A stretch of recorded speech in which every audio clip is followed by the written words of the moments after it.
नमस्कार दोस्तों, स्वागत है आपके हमारे YouTube चैनल जिप्रा क्लासेस पर। आज के इस वीडियो में हम बात करेंगे फिजिक्स की सीरीज पार्ट 8 पर।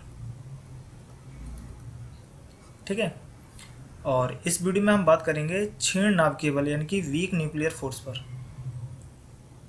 वीक न्यूक्लियर फोर्स दोस्तों, अभी तक हमने 3 फोर्स और पढ़े हैं। कौन कौन से पढ़े हैं? एक तो हमने पढ़ा है ग्रेविटेशनल फोर्स यानी कि गुरुत्वाकर्षण बल। दूसरा हमने पढ़ा है क्या? विद्युत चुंबकीय बल यानी कि इलेक्ट्रोमैग्नेटिक फोर्स। और तीसरा हमने पढ़ा हुआ है strong nuclear force. Strong nuclear force, ठीक है ना। और चौथा हम पढ़ने वाले हैं कौन सा? Weak nuclear force. तो जैसा कि अगर मैंने बताया है आपको पिछली वीडियोस में कि जो ग्रेविटेशनल फोर्स होता है ये अत्यंत क्षीण बल होता है। ये चारों बलों में से, क्योंकि प्रकृति में 4 ही बल हैं, मूलभूत जो फोर्स हैं वो कितने हैं? फंडामेंटल फोर्स कितने हैं? 4। तो जिसमें सबसे दुर्बल बल जो होता है वो क्या होता है? ग्रेविटेशनल फोर्स होता है। और सबसे जो ताकतवर होता है वो आपका स्ट्रॉन्ग न्यूक्लियर फोर्स यानी कि प्रबल नाभिकीय बल होता है। ठीक है ना। अब हम बात करेंगे क्या? स्ट्रॉन्ग न्यूक्लियर फोर्स पर, सॉरी वीक न्यूक्लियर फोर्स पे। ठीक है ना। तो चलिए, अभी तक हमने जैसे देखा है क्या कि जो स्ट्रॉन्ग न्यूक्लियर फोर्स होता है, स्ट्रॉन्ग न्यूक्लियर फोर्स ये किस किस के बीच लगता है? ये न्यूट्रॉन प्रोटॉन के बीच में भी लगता है, प्रोटॉन प्रोटॉन के बीच में भी लगता है, और न्यूट्रॉन न्यूट्रॉन के बीच में भी लगता है ये। ठीक है ना। और इसका जो अगर देखा जाए जो फोर्स होता है वो कब एक्ट होता है? जब ये 10⁻⁻15 इस मीटर दूरी को, इनकी इतनी मीटर दूरी को जब ये फॉलो करता है तब ये फोर्स अपने आप में लागू होता है। और अगर इसकी प्रकृति अगर देखी जाए, इसका जो नेचर है वो कैसा होता है? आकर्षण का नेचर होता है। कैसा होता है? आकर्षण का। ठीक है ना। और दूसरी बात अगर देखा जाए कि ये लघु प्रास वाले बल होते हैं, तो ये जो दूरी है ये बहुत बहुत कम दूरी होती है और ये नाभिक की दूरी पर ही एक्ट होते हैं। यानी कि नाभिक का जो आकार है, नाभिक का जो आकार है वो कितना होता है? 10⁻⁻15 मीटर दूरी का है। इनकी इतनी रेडियस का ये क्या होता है? नाभिक होता है। और ये बहुत कम दूरी होती है और ये फोर्स नाभिक में ही लगते हैं। ठीक है ना। और ये सबसे ताकतवर होते हैं। ठीक है, बाकी आप यहाँ से पढ़ लेना कि इसकी क्या प्रकृति है, क्या है क्या नहीं है। ठीक है, और वीडियो में मैंने बता ही दिया है आपको। चलिए, अब हम बात करने वाले हैं वीक न्यूक्लियर फोर्स पे। तो वीक न्यूक्लियर फोर्स को अच्छे से समझ लेते हैं।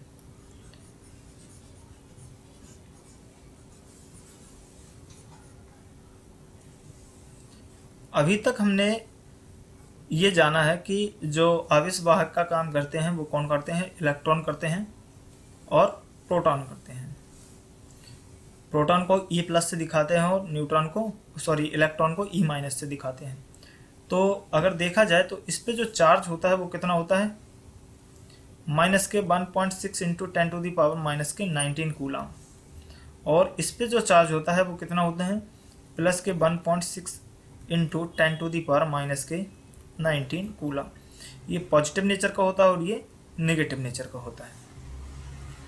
अब बात आती है कि क्या इनसे भी छोटे चार्ज कैरियर, इनकी आवेश वाहक होते हैं? तो यस, ठीक है ना। कौन कौन से होते हैं? तो उनको हम बोलते हैं क्वार्क्स।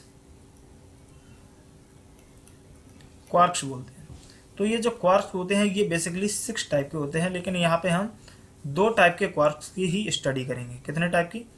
तो ये दो टाइप के क्वार्क्स होते हैं। ये कौन कौन से होते हैं? ये होते हैं अप क्वार्क्स और एक डाउन क्वार्क्स। ठीक है ना। ये अप क्वार्क्स और एक डाउन क्वार्क्स। तो अगर देखा जाए तो इस पे अगर चार्ज जो होता है वो माइनस के E होता है और इस पे जो चार्ज होता है वो प्लस के E होता है। ठीक है ना। इनके प्रोटॉन पे जो चार्ज होता है वो कितना? प्लस के E होता है और इलेक्ट्रॉन पे जो चार्ज होता है वो माइनस के E होता है।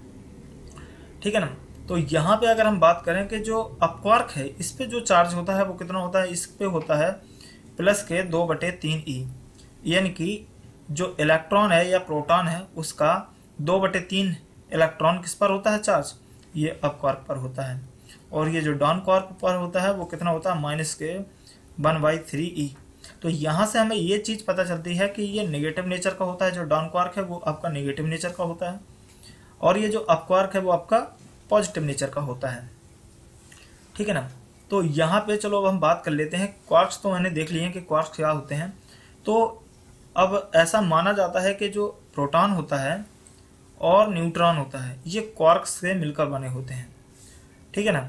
तो प्रोटॉन पर अगर देखा जाए तो कितना चार्ज होता है, प्लस के ई होता है, और न्यूट्रॉन पर कितना चार्ज होता है, वो 0 ई होता है। चलिए इनको देख लेते हैं कि ये क्वार्क से कैसे मिलकर बनते हैं। ठीक है।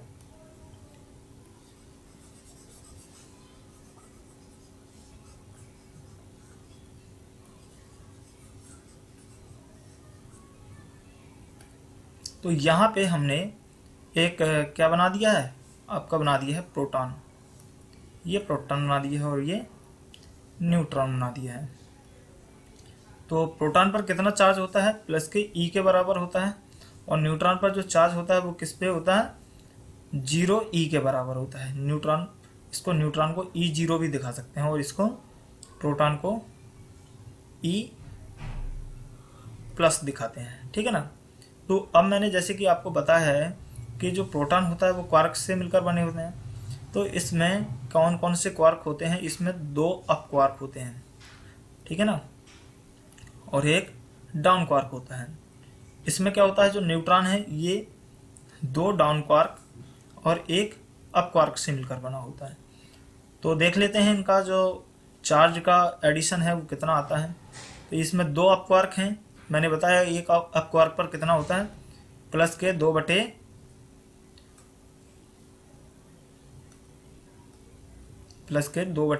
ई।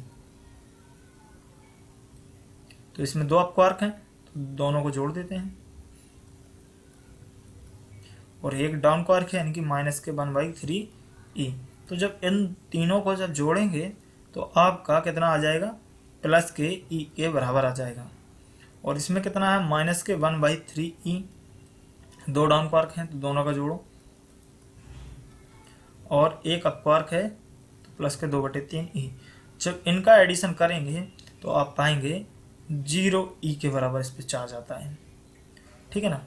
तो इतनी बात हमने समझ ली है कि क्वार्क्स क्या होते हैं, यानी कि अप क्वार्क्स होते हैं 2 टाइप के। एक अप क्वार्क्स जो होते हैं वो आपके 2 प्रकार के होते हैं, एक अप क्वार्क होता है और दूसरा डाउन क्वार्क होता है। ठीक है ना। और उस पर हमने ये भी देखा है कि कितना उस पर चार्ज होता है, और उनका हमने ये भी देख लिया है कि जो प्रोटॉन होता है वो कैसे मिलकर बना होता है और न्यूट्रॉन किससे मिलकर बना होता है, ये भी देख लिया, और दोनों का एडिशन करके भी हमने चेक कर लिया है। अब देखो जो आपकी यहाँ पे जो डेफिनेशन है दोस्तों, ये डेफिनेशन आपको क्या बताती है, ये डेफिनेशन बहुत अच्छे से समझ लीजिएगा, क्योंकि क्वार्क्स को उसमें हम यूज करेंगे। ठीक है। इसमें क्या कह रहा है कि जो डेफिनेशन है वो कह रहा है कुछ नाभिकीय घटनाओं जैसे रेडियो एक्टिव नाभिक के बीटा क्षय में या मूल कणों के बीच कार्य करने वाला बल क्षीण नाभिकीय बल है। ठीक है ना। तो इतनी बात समझ में आ जाती होगी कि ये किसमें, बीटा क्षय में, तथा मूल कणों के बीच लगने वाला जो फोर्स होता है उसे हम क्या बोलते हैं, वीक न्यूक्लियर फोर्स बोलते हैं। ठीक है। तो अब देख लेते हैं मूल कणों के बीच और बीटा क्षय क्या होता है। तो सबसे पहले हम बीटा क्षय देख लेते हैं कि बीटा क्षय क्या होता है। तो यहाँ पे बीटा डिके जो होता है, बीटा डिके, ठीक है, ये 2 टाइप का होता है। एक तो होता है आपका बीटा माइनस डिके और दूसरा होता है बीटा प्लस डिके। तो यहाँ पे जो बीटा डिके माइनस डिके है, तो इसको हम सबसे पहले समझ लेते हैं कि बीटा माइनस डिके क्या होता है। तो दोस्तों इसमें क्या है कि इसमें जो न्यूट्रॉन होता है,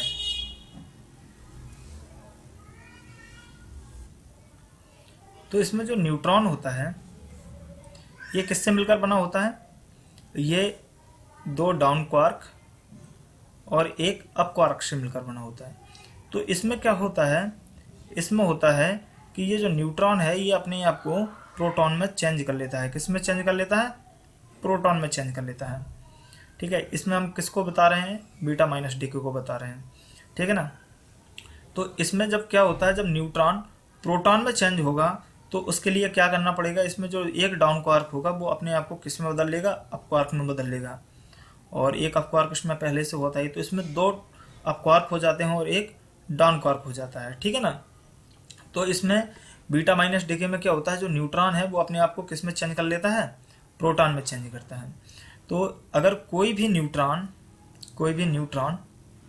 अपने आप को प्रोटॉन में चेंज कर रहा है तो याद रखना कि उसके जो न्यूट्रॉन का जो एक डाउन क्वार्क होता है वो अपने आप को किस में चेंज कर लेता है, अप क्वार्क में। और जब ये न्यूट्रॉन प्रोटॉन में जब चेंज होता है तो इसमें से निकलता है एक बीटा पार्टिकल। क्या निकलता है, बीटा पार्टिकल। और एक निकलता है एंटी न्यूट्रिनो। क्या निकलता है, एंटी न्यूट्रिनो। तो ये जो बीटा पार्टिकल होता है ये मासलेस होता है, यानी कि जो क्वार्क्स होते हैं ये सारे मासलेस होते हैं, सिर्फ ये आवेश वाहक होते हैं और द्रव्यमानहीन होते हैं, ठीक है। अच्छा, अब ये जो बीटा पार्टिकल है इस पर जो चार्ज होता है वो एक इलेक्ट्रॉन के बराबर होते हैं, इसलिए इसको इलेक्ट्रॉन भी हम कहीं कहीं पे बोल देते हैं। और ये हमारी एंटी न्यूट्रिनो है। तो इन दोनों के बीच में जो फोर्स लगता है that is weak nuclear force, weak nuclear force, ठीक है ना। अगर मैं बात करता हूँ कि ये जो बीटा डिके होता है वो किस में होता है, जैसे कि यहाँ पे हमने पढ़ा हुआ है रेडियो एक्टिव नाभिक में। तो रेडियो एक्टिव पदार्थ जो होते हैं, इनके रेडियो एक्टिव तत्व होते हैं वो हमारे जैसे यूरेनियम है, थोरियम है, इस तरीके से हमारे क्या होते हैं, रेडियो एक्टिव तत्व होते हैं। तो रेडियो एक्टिव तत्व की एक क्वालिटी होती है कि उनके जो नाभिक होते हैं वो अस्थायी होते हैं, ठीक है। अब नाभिक अस्थायी और स्थायी कब होते हैं, चलिए ये देख लेते हैं। तो मान लीजिए कोई हमारे पास नाभिक है, तो नाभिक में कौन कौन रहता है, प्रोटॉन रहते हैं और न्यूट्रॉन रहते हैं, ठीक है, न्यूट्रॉन और प्रोटॉन रहते हैं। तो जब न्यूट्रॉनों की संख्या जब ज़्यादा होती है किससे, प्रोटॉन से, तो ये क्या होता है, अनस्टेबल कंडीशन में होता है, अनस्टेबल कंडीशन में। और जब न्यूट्रॉन इक्वल टू प्रोटॉन होते हैं, लगभग बराबर होते हैं, तो ये कैसा हो जाता है, स्टेबल हो जाता है, ठीक है। तो इसी कारण क्या होता है, जब न्यूट्रॉनों की संख्या क्या होती है, प्रोटॉन से ज़्यादा होती है, तो इसमें बीटा डिके होता रहता है। अब बीटा डिके मैंने आपको बताया दो प्रकार के होते हैं, एक बीटा माइनस डिके और दूसरा बीटा प्लस डिके होता है। तो इसमें क्या होता है कि जो अपना एक न्यूट्रॉन होता है, जो इसमें डाउन क्वार्क दो होते हैं और एक अप क्वार्क होता है, तो इसका जो एक डाउन क्वार्क होता है वो अपने आप में किस में बदल देता है, जब प्रोटॉन बनता है तो इसका एक डाउन क्वार्क अप क्वार्क में चेंज हो जाता है, और इस तरीके से ये चीज़ बन जाती है हमारी, ठीक है ना। तो जो हमारा बीटा पार्टिकल और एंटी न्यूट्रिनो है, इनके बीच में जो फोर्स लगता है ये कैसा होता है, वीक न्यूक्लियर फोर्स, यानी कि दुर्बल नाभिकीय बल होता है। और ये लगभग 10⁻⁻16 मीटर दूरी को फॉलो करते हैं। ये लघु परास वाले बल होते हैं। चलिए बीटा प्लस पार्टिकल यानी कि बीटा प्लस डिके जो है उसको भी देख लेते हैं। याद रखना ये चीज़ बहुत इंपॉर्टेंट है कि जो नाभिक होता है वो स्टेबल कब होता है और अनस्टेबल कब होता है, ये बहुत इंपॉर्टेंट बात है। अब हम देख लेते हैं बीटा प्लस डिके।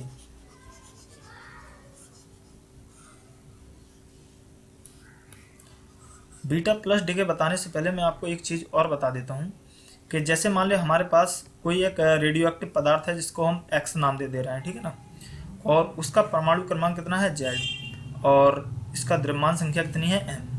तो जब इसमें बीटा डिके यानी कि बीटा 6 होता है तो एक नए तत्व का निर्माण होता है जिसे हम वाई बोल देते हैं। तो इसमें क्या होता है, जब बीटा माइनस डिके की बात कर रहा हूँ यहाँ पे मैं, ठीक है, बीटा माइनस डिके, तो यहाँ पे परमाणु क्रमांक आपका Z+1 हो जाएगा और द्रव्यमान में कोई परिवर्तन नहीं होगा।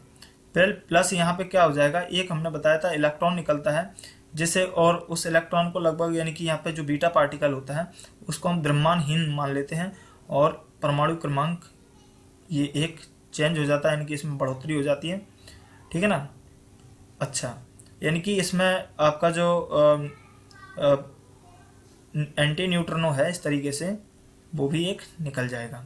तो इन दोनों के बीच में जो फोर्स होता है इस तरीके की एक रिएक्शन बन जाती है, ये आपकी क्या कहलाती है, बीटा माइनस डिके की रिएक्शन, ठीक है ना। और इन दोनों के बीच में जो फोर्स लग रहा होता है वो क्या कहलाता है, वीक न्यूक्लियर फोर्स। अब चलो हम बीटा प्लस डिके बताने वाले हैं। बीटा प्लस डिके में क्या होता है, बीटा प्लस डिके में आपका जो एक प्रोटॉन होता है ये किससे मिलकर बना होता है, दो अप क्वार्क एक डाउन क्वार्क से मिलकर बना होता है। तो इसमें जो प्रोटॉन होता है ये अपने आप को किस में चेंज करता है, न्यूट्रॉन में चेंज करता है। तो न्यूट्रॉन में चेंज होने के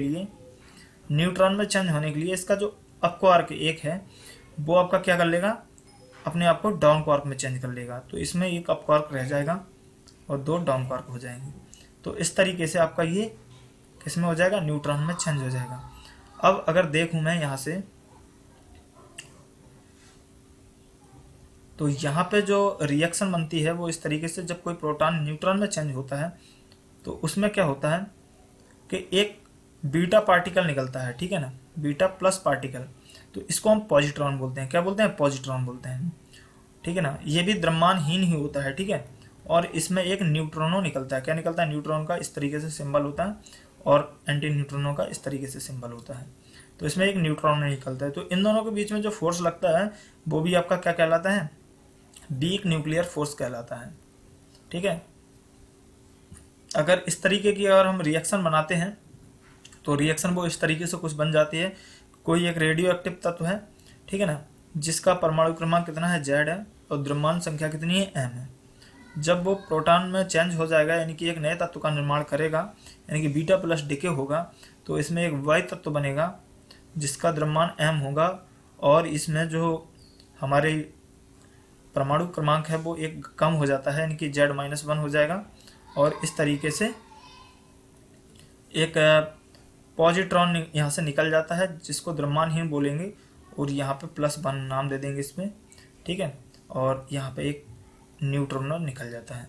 तो इन दोनों के बीच में जो फोर्स लग रहा होता है that is weak nuclear force होता है। आई होप आपको इस वीडियो में समझ में अच्छे से आगे होगा कि वीक न्यूक्लियर फोर्स क्या होता है। और ये भी क्या होते हैं कि एक लघु परास वाले बल होते हैं, ठीक है ना। ये नाभिक की दूरियों से ज़्यादा दूरी पर ये विलुप्त हो जाते हैं, और ये किस दूरी को फॉलो करते हैं, लगभग 10⁻⁻16 मीटर दूरी को फॉलो करते हैं, ठीक है ना। और ये विद्युत चुंबकीय बल और ग्रेविटेशनल फोर्स से बड़े होते हैं, यानी कि ज़्यादा ताकतवर होते हैं, लेकिन स्ट्रॉन्ग न्यूक्लियर फोर्स यानी कि प्रबल नाभिकीय बल से कम ताकतवर होते हैं। आई होप ये वीडियो आपको अच्छे से समझ में हो गया। मिलते हैं नेक्स्ट वीडियो में, तब तक के लिए धन्यवाद, जय हिंद।